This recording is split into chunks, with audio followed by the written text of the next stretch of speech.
Right breaking చూస్తున్నాం. చంద్రబాబుకు పాత రోగం మళ్లీ తిరగబెట్టింది. మళ్లీ పాత పాటే పాడుతున్నాడు. మళ్ళొక్కసారి 2 కండ్ల సిద్ధాంతంతో తెలంగాణకు భారీగా ద్రోహం చేసే కుట్రలకు తెరలేపాడు. బనకచెర్ల ప్రాజెక్టు వల్ల తెలంగాణకు ఎలాంటి నష్టం లేదని చంద్రబాబు బొంకుతున్నాడు. గోదావరిలో మిగులు జలాలని తీసుకుంటామని అబద్ధాలు చెబుతున్నాడు. అసలు బనకచెర్లకు అనుమతులే లేవు. అలాంటి ప్రాజెక్టును అక్రమంగా కట్టుకుంటూ చంద్రబాబు నయవంచనపు మాటలు మాట్లాడుతున్నాడు. తెలంగాణ నీటి హక్కులను కాలరాయడానికి పచ్చముట్ట పన్నిన నయ పన్నాగం ఇది. ఇప్పటికే కృష్ణా నదిలో తెలంగాణ వాటాను దోచుకుంటున్న ఏపీ ఈసారి గోదావరిలో తెలంగాణ వాటాను కబళించేందుకు చేస్తున్న మరో కుతంత్రమే ఈ బనకచెర్ల.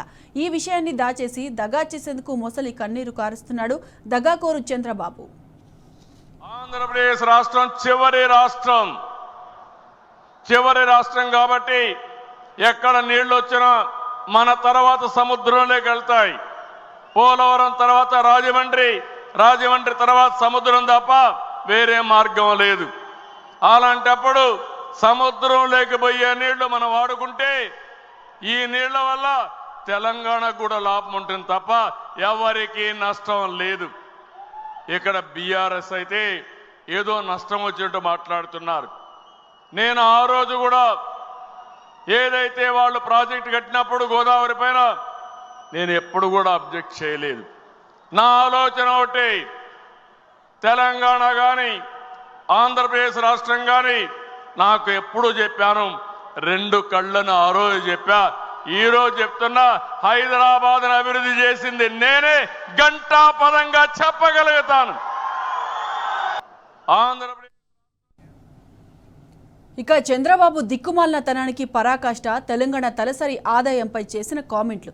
తెలంగాణలో పెరిగిన తలసరి ఆదాయం తన వల్లేనని చంద్రబాబు దొంగ క్రెడిట్ కొట్టేసేందుకు ప్రయత్నించాడు. తెలంగాణకు చంద్రబాబు ద్రోహం చేశాడే తప్ప ఏనాడు మంచి పని చేసిన పాపాన పోలేదు. హైటెక్ సిటీకి పునాదులు వేసింది ఎన్ జనార్దన్ రెడ్డి. ఈ ప్రాజెక్టును హైజాక్ చేసి తన బినామీలకు భూముల పందేరం చేసిన కుట్రదారు చంద్రబాబు. తెలంగాణ తలసరి ఆదాయం పెరిగిన కారణం గత 10 ఏళ్లతో కేసీఆర్ సర్కారు చేసిన కృషి. తెలంగాణను పెట్టుబడుల స్వర్గధామంగా మార్చారు. శాంతి భద్రతల్లో దేశంలోనే తెలంగాణను నెంబర్ 1గా నిలిపారు. అటు కరువు నేల తెలంగాణ రాష్ట్రాన్ని కేసీఆర్ అన్నపూర్ణగా మార్చారు. 24 గంటల కరెంటు ఇచ్చారు. వ్యవసాయ అనుబంధ రంగాలను ప్రోత్సహించారు. భూముల విలువ పెరిగేలా చేశారు. అన్ని అవసరాలకు నీరు అందుబాటులో ఉంచారు. ప్రజల ఉపాధి ఆదాయ అవకాశాలను పెంచారు. వారి వినియోగ శక్తిని కూడా పెంచారు. వాటి వల్లే తెలంగాణ తలసరి ఆదాయం కూడా పెరిగింది. ఇందులో చంద్రబాబు పాత్ర ఎక్కడిది? ఈరోజు దేశంలోనే ఎక్కువ తలసరి ఆదాయం వచ్చే రాష్ట్రం తెలంగాణ రాష్ట్రం. దానికి నాంది పలికిన వ్యక్తి పార్టీ తెలుగుదేశం పార్టీ. ఈరోజు దేశంలోనే ఎక్కువ తలసరి ఆదాయం వచ్చే రాష్ట్రం తెలంగాణ రాష్ట్రం. దానికి నాంది పలికిన వ్యక్తి పార్టీ తెలుగుదేశం పార్టీ. ఈరోజు దేశంలోనే ఇక కాళేశ్వరం కడుతుంటే తాము అడ్డుకోలేదని చంద్రబాబు తప్పుడు కూతలు కూశాడు. నిజానికి కాళేశ్వరం ప్రాజెక్టును అడ్డుకునేందుకు చంద్రబాబు చెయ్యని కుతంత్రము లేదు. కేసుల కుట్రలు చేశాడు. కేంద్రాన్ని బ్లాక్మెయిల్ చేసి అనుమతుల దగ్గర పేచి పెట్టాడు. అయినా సరే కేసీఆర్ సర్కారు పోరాడి అనుమతులు సాధించింది. కాళేశ్వరం ప్రాజెక్టును కట్టింది. కాళేశ్వరం తెలంగాణ అభివృద్ధిని అడ్డుకునేందుకు చంద్రబాబు సర్కారు ఎలా కుట్రలకు పాల్పడిందో నాడు ఏకంగా పార్లమెంట్లోనే ప్రధానమంత్రి మోదీ స్పష్టం చెప్పాడు. బాగుపడుతున్న తెలంగాణపై చంద్రబాబు ఎలా కండ్లలో నిప్పులు పోసుకున్నాడో దేశమంతటికీ వివరించాడు.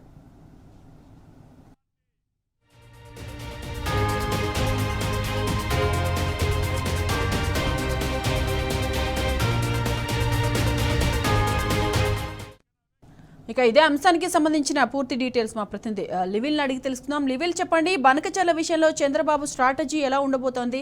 చంద్రబాబు కామెంట్స్ ని ఎలా చూడొచ్చు అంటారు? మనం చంద్రబాబు పదే కూడా తెలంగాణపై విషయం కట్టడం, బీఆర్ఎస్ పార్టీ పైన ఆయన అక్క చెల్లబోసుకోవడం అనేది మరొకసారి నిరుత్యమైంది.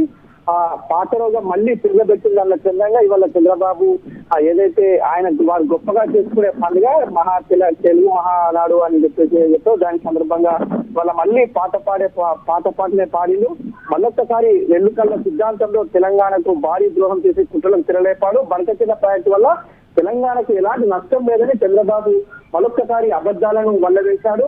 గోదావరిలో మిగులు జలాలనే తీసుకుంటామని అబద్ధాలు చెప్తున్నాడు తప్ప అసలు బనకచెర్ల అనుమతులే లేవు. అలాంటిది ఎందుకు ఈ విధంగా మాట్లాడుతున్నారని చెప్పేసి కూడా ఇవాళ నీటిపారుదల రంగం నిపుణులంతా కూడా ఆవేదన వ్యక్తం చేస్తున్నారు. అలాంటప్పుడు ప్రాజెక్టు అక్రమంగా కట్టుకుంటూ చంద్రబాబు నయవంచనకు మాట్లాడుతున్నారని చెప్పేసి కూడా చెప్తున్నారు. తెలంగాణ నీటి హక్కులను కాపాడడానికి పచ్చముట్ట పన్న నయా పన్నాగా ఇది తప్ప ఇంకోటి కాదని కూడా మనం ప్రధానంగా అర్థం చేసుకోవచ్చు. ఇప్పటికే కృష్ణా బేసిన్ లో తెలంగాణ వాటా దోచుకుపోతున్న ఏపీ ఈసారి గోదావరిలో తెలంగాణ వాటాను కబలించేందుకు మరో కుట్రకుతంత్రమే ఈ బనకచెర్ల తప్ప ఇంకోటి కాదు. ఈ విషయాన్ని దాచేస్తే దగా చేసేందుకు ఎల్లో ముసలి కన్నీరు కాస్తుంది దగాకూరు చంద్రబాబు అని చెప్పేసి కూడా ఈ సందర్భంగా ఉద్యమం చేస్తున్నారు. ఇక కాళేశ్వరం కడుతుంటే తాము అడ్డుకోలేదని చంద్రబాబు తప్పుడు కూతలు కూశారు. నిజానికి కాళేశ్వరం ప్రాజెక్టు అడ్డుకున్నదే ముమ్మాటికి చంద్రబాబు ఇది చెయ్యని కుతంత్రం లేదు, పెట్టని కేసులు లేవని చెప్పేసి కూడా ఈ సందర్భంగా చెప్తున్నారు. అంతేకాకుండా కేంద్రాన్ని బ్లాక్ మెయిల్ చేసి అనుమతులు దగ్గర పేర్చి పెట్టాడు తప్ప అయినా సరే కేసీఆర్ సర్కారు పోరాడి అన్ని అనుమతులు సాధించి కాళేశ్వరం ప్రాజెక్టును కట్టింది. కాళేశ్వరం తెలంగాణ వరప్రధానిగా చేసింది. అలాంటి కాళేశ్వరం ప్రాజెక్టు తెలంగాణ అభివృద్ధిని అడ్డుకునేందుకు చంద్రబాబు ఆనాటి సర్కారు ఎన్ని కుట్రలు పాల్పడిందో తెలియంది లేదు. ఇవాళ నాడు ఏ రకంగా అయితే పార్లమెంట్ లోనే స్వయంగా ప్రధానమంత్రి నరేంద్ర మోడీ స్పష్టం చేసిన విషయం కూడా వాళ్ళ గుర్తు చేసుకోవాల్సిన అవసరం ఉంది. బాధపడుతున్న తెలంగాణపై చంద్రబాబు ఎలా కళ్ళలో నిప్పులు పోసుకున్నాడో దేశం మొత్తం కూడా చూసేలా మోడీ పార్లమెంట్ లోనే వివరించిన సంగతి కూడా తెలుసు. ఇక చంద్రబాబు దిక్కుమాలతనానికి పరాకాష్ట తెలంగాణ తలసరి ఆదాయంపై చేసిన కామెంట్లను గుర్తు చేసుకోవచ్చు. తెలంగాణలో పెరిగిన తలసరి ఆదాయం తన వల్లే ఆయన చంద్రబాబు వల్ల మళ్ళా దొంగ క్రెడిట్ కొట్టేందుకు కూడా యత్నించిన సంగతి వల్ల మరొకసారి ఆయన రెండు కళ్ళ సిద్ధాంతానికి ఆయన బొల్లి మాటలకు కళ్ళబొల్లి మాటలకు వాళ్ళ నిదర్శనం అని చెప్పేసి కూడా తెలిసిపోతుంది. తెలంగాణకు చంద్రబాబు అడుగడుగున ద్రోహమే చేశాడు తప్ప ఏనాడు మంచి చేసిన పాపాన పోలేదు. హైటెక్ సిటీ పునాదులు వేసింది ఆనాడు నేదురమల్లి జనార్దన్ రెడ్డి ఈ ప్రాజెక్టు హైజాక్ చేసి తన బినామీ భూములకు పల్లెం చేసిన కుట్రదారు చంద్రబాబు తప్ప ఇంకోటి కాదనేది కూడా మనం గుర్తు చేసుకోవాలి. తెలంగాణ తలసరి ఆదాయం పెరగడానికి కారణం గత 10 ఏళ్ల కేసీఆర్ సర్కారు కృషి. వాళ్ళ నాడు స్వరాష్ట్రం కోసం 14 ఏళ్లు పోరాడి 10 సంవత్సరాల అభివృద్ధి ప్రదాతగా కేసీఆర్ చేసిన మార్చే వల్ల తెలంగాణ తలసరి ఆదాయం పెరగడం తప్ప ఇంకోటి కాదు. ఆనాడు తెలంగాణ ఆదాయాన్ని అక్రమంగా ఆంధ్రాకు దోచిపెట్టిన విషయాన్ని వల్ల ఈ 10 సంవత్సరాల్లో బట్టబయలు చేసింది కూడా కేసీఆర్ అని గుర్తు చేసుకోవాలి. ఆ బట్టబయలు చేయడం వల్లనే వాళ్ళ తెలంగాణ ఆదాయం పెరిగిందనే విషయాన్ని కూడా మనం గుర్తు చేసుకోవాలి. అంతేకాకుండా పెట్టుబడుల స్వర్గధామంగా ఇవాళ తెలంగాణ మార్చిన విషయం కూడా గుర్తు చేసుకోవాలి. శాంతి భద్రతలు దేశంలోనే తెలంగాణ నెంబర్ 1 గా నిలిచారు. అటు కరువు నేల తెలంగాణ రాష్ట్రాన్ని కేసీఆర్ అన్నపూర్ణగా మార్చిన విషయం కూడా సందర్భం గుర్తు చేసుకొని 24 గంటల పాటు నిరంతరం విద్యుత్ అందించి వ్యవసాయ అనుబంధ రంగాలను ప్రోత్సహించిన విషయం దానికి మూలంగా ఇవాళ భూముల విలువలు పెరిగడం కూడా ఇవాళ గుర్తు చేసుకోవచ్చు. అదే గుర్తు చేసుకుంటూ గతంలో కూడా అదే చంద్రబాబు నాయుడు చెప్పిన విషయాలు కూడా గుర్తు చేసుకోవాల్సిన అవసరం ఉంది. తెలంగాణ భూములు రేట్లు పెరిగాయి తెలంగాణ వచ్చినాక అన్నాడు. వాళ్ళ మరొకసారి ఆ మాటలు పక్కన పెట్టి నేనే ఆదాయానికి సృష్టికర్త నేనే మూల వ్యక్తిని అని చెప్పేసి ఏదైతే వాళ్ళ వాడిన మాటలు చూస్తే మళ్ళొక్కసారి ఇవాళ నవ్వాల్సిన పరిస్థితి ఏర్పడిందని చెప్పేసి కూడా ప్రజలకు తిరస్కరించుకుంటున్నారు. అన్ని అవసరాలకు నీరు అందుబాటులో ఉంచారు. ప్రజలకు ఉపాధి ఆదాయాల అవకాశాలు పెంచి తెలంగాణ తలసరి ఆదాయం పెరగడంలో నాటి బీఆర్ఎస్ అధినేత నేటి బీఆర్ఎస్ అధినేత నాటి ముఖ్యమంత్రి కేసీఆర్ కృషి వినలేనిది ఇవాళ యావత్ దేశానికి ఒక దిక్సూచిగా తెలంగాణ నిలిచింది. నిన్నగాక మొన్న నీతి ఆయోగ్ కూడా టీఎస్ఐ పాస్ సంబంధించి ప్రశంసలు కురిపించిన విషయం కూడా దాని ద్వారా రాష్ట్రానికి వచ్చిన కంపెనీల విషయం కూడా గుర్తు చేసుకోవాల్సిన సాయి మాధవి.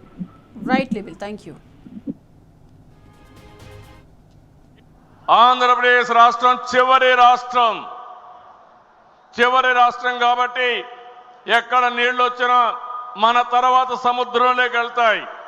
పోలవరం తర్వాత రాజమండ్రి తర్వాత సముద్రం తప్ప వేరే మార్గం లేదు.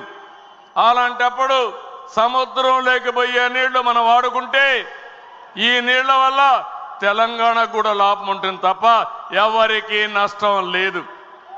ఇక్కడ బీఆర్ఎస్ అయితే ఏదో నష్టం వచ్చినట్టు మాట్లాడుతున్నారు. నేను ఆ రోజు కూడా ఏదైతే వాళ్ళు ప్రాజెక్టు కట్టినప్పుడు గోదావరి పైన నేను ఎప్పుడు కూడా అబ్జెక్ట్ చేయలేదు.